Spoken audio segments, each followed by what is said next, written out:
నమస్తే, welcome to I news. నేను హిమ. Iran supreme leader Khamenei మరణం తర్వాత ఆ దేశం రగిలిపోతోంది. తన అగ్రనేతను చంపిన ఇజ్రాయెల్ మీద ప్రతీకారం తీర్చుకోవాలని ఇరాన్ సైన్యం కంకణం కట్టుకుంది. కేవలం మాటలతో సరిపెట్టకుండా క్షిపణులు, డ్రోన్లతో ఇజ్రాయెల్ నగరాన్ని లక్ష్యంగా చేసుకుని దాడులను మొదలుపెట్టింది. అసలు ఇరాన్ దగ్గర ఉన్న ఆయుధ సంపత్తి ఎంత? ఇజ్రాయెల్ లాంటి పటిష్టమైన రక్షణ వ్యవస్థ ఉన్న దేశాన్ని ఇరాన్ ఎలా ఎదుర్కోబోతోంది? ఇరాన్ వేస్తున్న ఆ పక్కా స్కెచ్ ఏంటో ఈ వీడియోలో చూద్దాం. ఇరాన్ దగ్గర వేల సంఖ్యలో బాలిస్టిక్ క్షిపణులు ఉన్నాయి.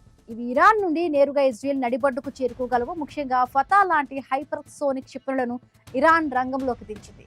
ఇవి గంటకు వేల కిలోమీటర్ల వేగంతో ప్రయాణిస్తాయి. వీటిని అడ్డుకోవడం ఇజ్రాయెల్ ఐరన్ డోమ్ వ్యవస్థకు కూడా సవాలేనని విశ్లేషకులు చెబుతూ ఉన్నారు. ఖమేనీ మరణానికి ప్రతీకారంగా ఇరాన్ సైన్యం కేవలం ఒక్కసారి దాడి చేసి ఆగిపోవాలని అనుకోవడం లేదు. ఇజ్రాయెల్ను అన్ని వైపుల నుండి ఉక్కిరిబిక్కిరి చేయాలన్నదే వారి ప్లాన్. లెబనాన్లోని హిజ్బుల్లా, యెమెన్లోని హౌతీ తిరుగుబాటుదారులను కూడా యుద్ధంలోకి లాగి ఇజ్రాయెల్ రక్షణ వలయాన్ని దెబ్బతీయాలని చూస్తోంది. యుద్ధం మొదలైనప్పటి నుండి ఇరాన్ తన డ్రోన్ల శక్తిని ప్రపంచానికి చూపిస్తోంది. ఇవి చాలా తక్కువ ఖర్చుతో తయారవుతూ ఉంటాయి, కానీ చేసే నష్టం మాత్రం చాలా ఎక్కువగా ఉంటుంది.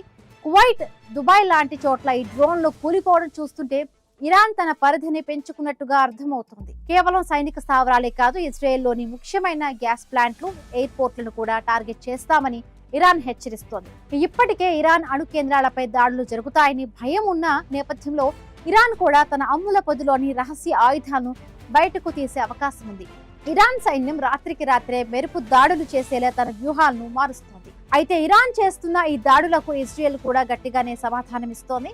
అమెరికా అండతో ఇజ్రాయెల్ గగనతలంలోనే క్షిపణులను పేల్చివేస్తోంది. కానీ ఇరాన్ మాత్రం తన పంతం వీడడం లేదు. ఒకవైపు ఆర్థిక ఆంక్షలు, మరొక వైపు దేశంలో నిరసనలు ఉన్న సుప్రీం లీడర్ మరణం అనేది ఇరాన్ గౌరవానికి సంబంధించిన విషయంగా మారిపోయింది. అందుకే వెనక్కి తగ్గకుండా దాడులను కొనసాగిస్తోంది. ఈ పోరు ఎవరికి లాభం చేకూర్చకపోయినా అటు ఇరాన్, ఇటు ఇజ్రాయెల్ ఇద్దరు తగ్గేదలే అంటున్నారు.